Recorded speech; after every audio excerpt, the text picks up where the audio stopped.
Water resource engineering subject. Today I'll continue the this hydrograph model. Okay. In the last class we discussed about this runoff chapter. Okay. How runoff occur? What are different types of runoff? What are different types of stream? Perennial, ephemeral, intermittent stream. That also we discussed. The runoff and how runoff is calculated. That also we discussed. And today we'll discuss basically on this hydrograph. Hydrograph is nothing but the temporal distribution of discharge at a particular station in a river or a stream. Okay, means a different station of a stream, it is different. Means the hydrograph will change for a particular rainfall event. Okay. And this hydrograph also three types. It is based on the duration for which you are plotting. One is annual hydrograph, one is monthly hydrograph, and the flood hydrograph. Annual hydrograph, that is the plot of daily or weekly discharge throughout the year. Throughout the year means usually from June to May, because this is the water year. It is called water year, from first June to 31st May. So it can be daily, it can be weekly. Here it is plotted in monthly also. Okay, monthly also can be plotted. Okay, so this is called annual hydrograph. Monthly hydrograph, it is the plot of daily discharge of a particular month, of a particular or July or August of a particular month. It is plotted. Okay, in daily discharge from first of that month to 30th or 31st of that month. Okay. Next is the flood hydrograph. Flood hydrograph is the plot of hourly or daily discharge of a particular rainfall event. Okay, particular rainfall event. If rainfall is occurring at a particular rainfall, how the discharge is varying with respect to time at a particular station, it is plotted. Okay, that plot is called hydrograph. It can be hourly, it can be daily. Okay. So this temporal distribution of discharge due to this particular storm is called hydrograph, or flood hydrograph, or it is called storm hydrograph. Flood hydrograph means simply you can say hydrograph, or you can say simply storm hydrograph. This is the plot, okay, for that particular rainfall event. Initially there must be some flow before the rainfall occur. Okay, due to that groundwater contribution, that is called base flow. These are called base flow. There must be some base flow. Okay, base flow, and when rainfall occur, the discharge will increase. This is the rainfall event. Okay, this is the hydrograph of d-hour duration. Of d-hour duration, the rainfall is occurring. So discharge or the flow, when after the rainfall, the flow will reach the station. Okay. During the rainfall or just after the rainfall, all the water will reach to that station, and the discharge will start to increase. The flow will start to increase after rainfall stops. Okay, gradually this discharge or the flow or the station will decrease. It will decrease, and along the flow of along this velocity of this flow, some base flow also it takes. That flow or that velocity also takes some water from the base flow also. Okay, that is called base flow recession. That is called base flow recession curve. This is the curve of the previous hydrograph. There must be some previous hydrograph, okay, due to previous rainfall. So this is the curve of the previous rainfall. Okay, so here for this rainfall, the curve will start from here, from this A. Okay, from A point. It will start increasing at that station, and it will reach a peak value, and then it will start decrease. So here this MA, this is called, and this DN also are called base flow recession curve. Okay, this is the recession curve, base flow recession curve of previous hydrograph. This is the DN, is the base flow recession curve of this hydrograph, and this AB. This portion of the curve is called rising limb. Okay, there will be sudden rise of the flow.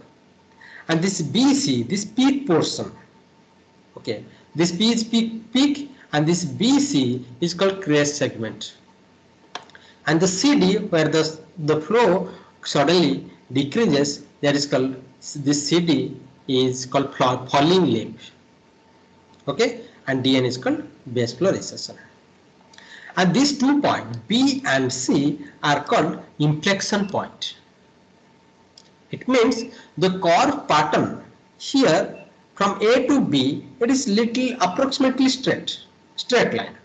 From C to D, it is approximately straight line, but from here B, the curve pattern changes. It will be curve, means this will be circular curve. Okay, parabolic like curve.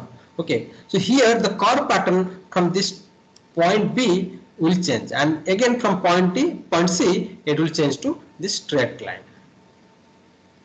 So here, that's why, since here are this B point and C point, the curve pattern changes. That's why the B point and C point is called inflection point. Okay, so AB is called rising curve, CD is called falling curve or depletion curve. This is also called depletion curve, and this MA and DN is called base flow recession curve. Okay, and this BC is called inflection point. P is the peak flow. Okay,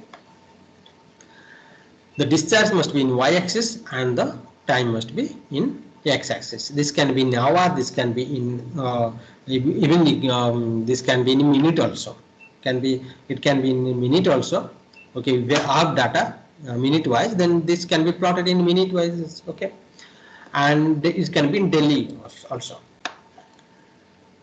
Okay, these are the components: this falling limb, this rising limb, crest segment, base flow recession, peak, and this is the base time of this curve, base time of this curve. These are called components of this hydrograph. These are called components of the hydrograph. Components of hydrograph.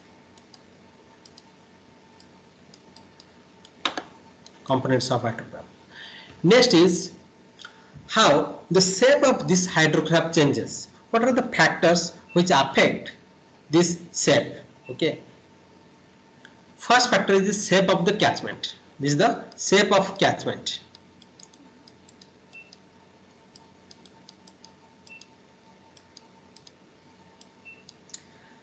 Okay, it depends upon the shape of catchment. If the catchment is like this, it means the more area towards the outlet, flow is occurring in this direction. Here also flow is occurring in this direction. Here also in this direction. This is the outlet. These are the outlets of the basin. Okay. If the area, okay, more catchment area towards this outlet, less catchment area or the narrower portion away from this outlet point, wider portion towards this outlet. Here it is narrow or the less catchment area towards the outlet and more area away from this outlet point. Okay, so this, if this is more towards this outlet, what will happen? The flow will reach quickly to the station. The flow reaches quickly to the station. So peak, okay, will be more suddenly. Okay, in the less time you will get the hydrograph.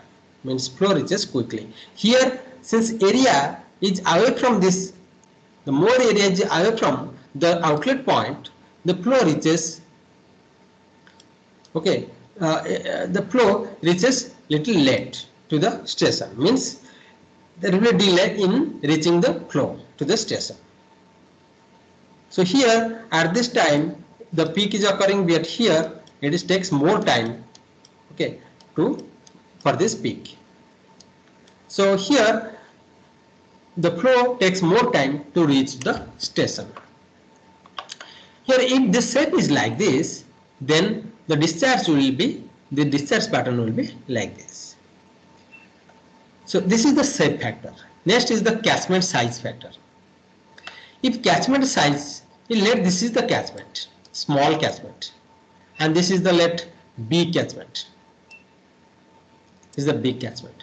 Obviously, here the water will be more, here water will be more, here water will be less. But the small catchment, water will be more, means the runoff will be more, a small catchment, runoff will be less and the peak will be less. Obviously the base time also will be less. But in the big catchment, in the large catchment, the peak will be more and the base time will be also more. Okay, this will be your base time and this will be your peak. This will be your base time and this will be your peak.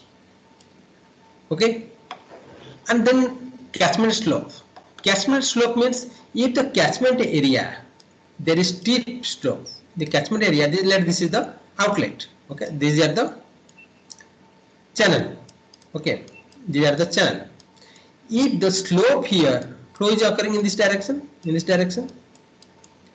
if steep slope, then suddenly or quickly the flow reaches to this station. The catchment flow, okay, reaches to this station quickly. But if the gentle slope or the mild slope, the flow takes time to reach to this station. That's why here in the steep slope, the peak will be more. The base time will be less, peak will be more. But in mild slope, the peak will be less and base time will be more. Okay.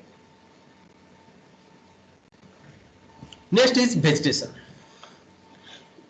If there is heavy vegetation in the catchment, the forest land, that is the catchment is forest land, okay, then there will be, what will happen, if there is forest, then there will be more infiltration. So the water may travel from the infiltrated area, may travel, that is called interflow.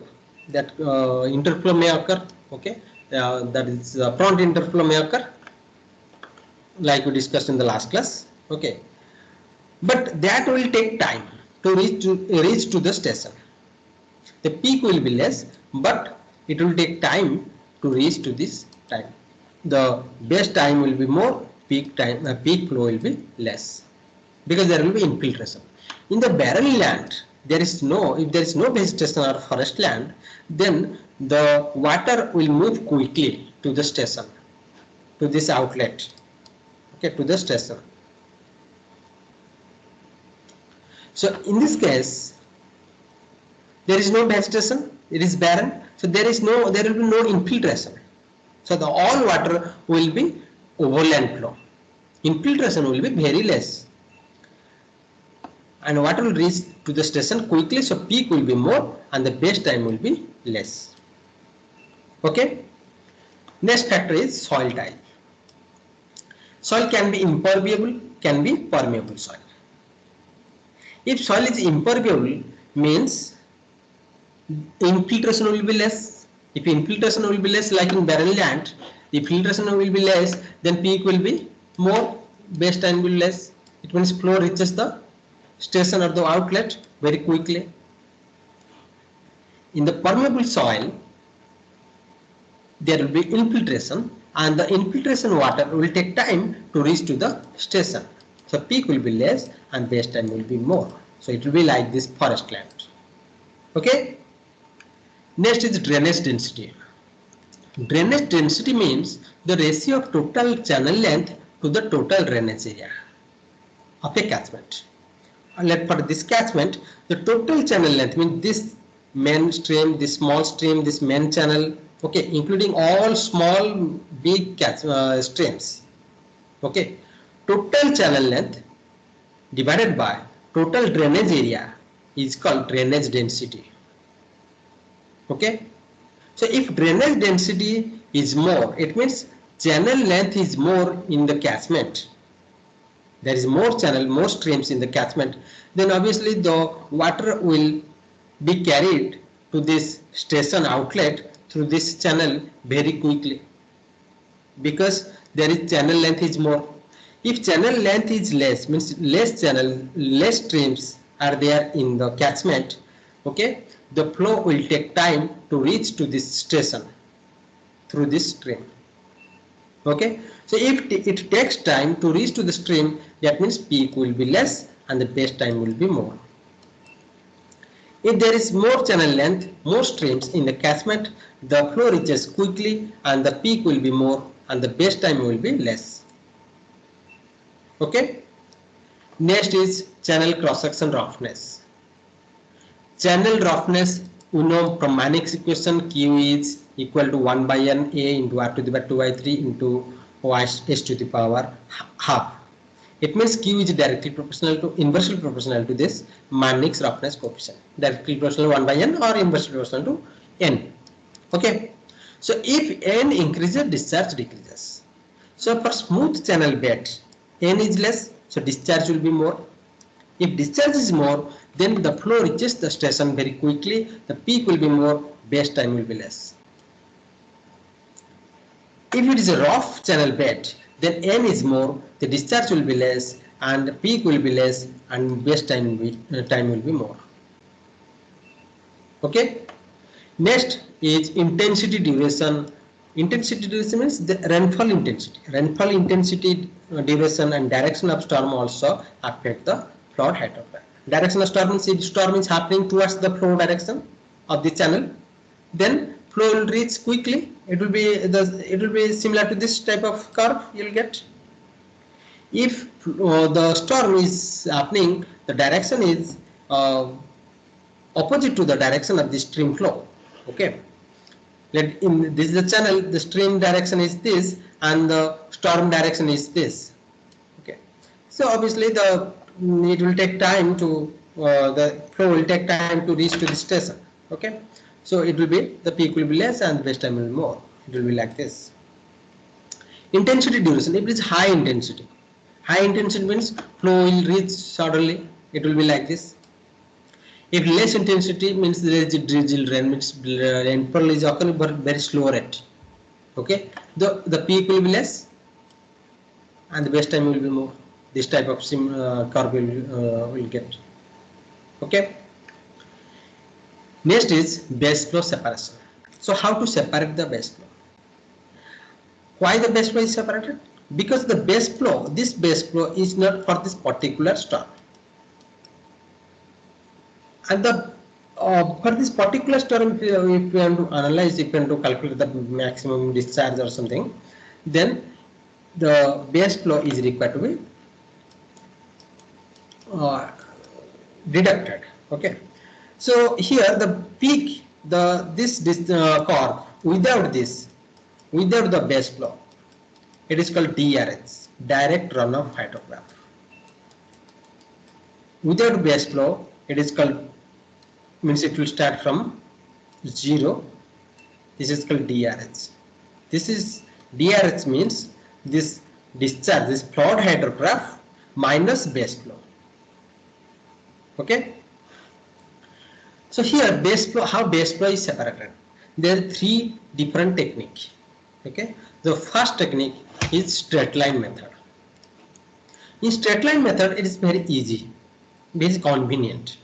In this method, the 2 point is joined by straight line, A and B, and this A point is nothing but from where the curve starts to rise. Okay, by joining with a straight line from the beginning of the surface runoff. From here surface runoff starts. Before this there is only base flow. Surface runoff starts from this point only. So from this point, that is point A, to the point on the recession lip. This is the recession lip. From the recession lip, if you just plot, how to get that recession lip, this B point? This B point is nothing but the end days from the peak, the time of peak.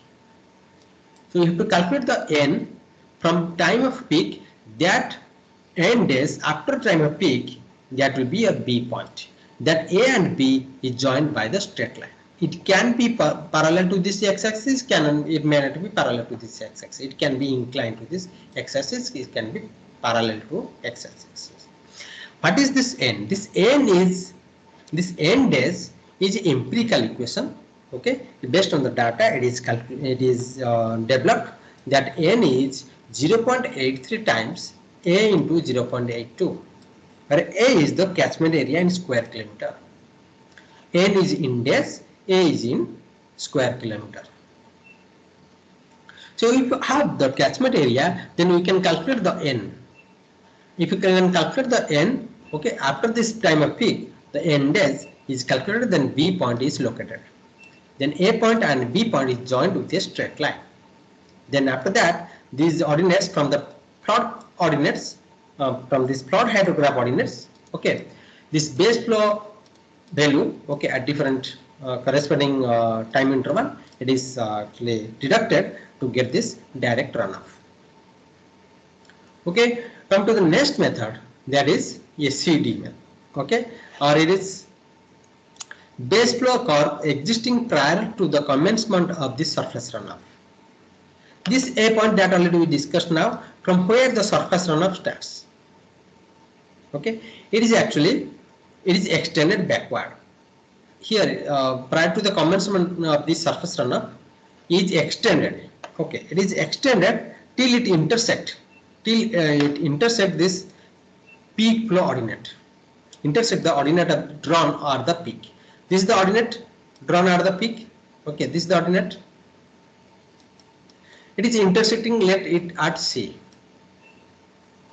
From C point, then B point already we know that B point is the end days after this peak.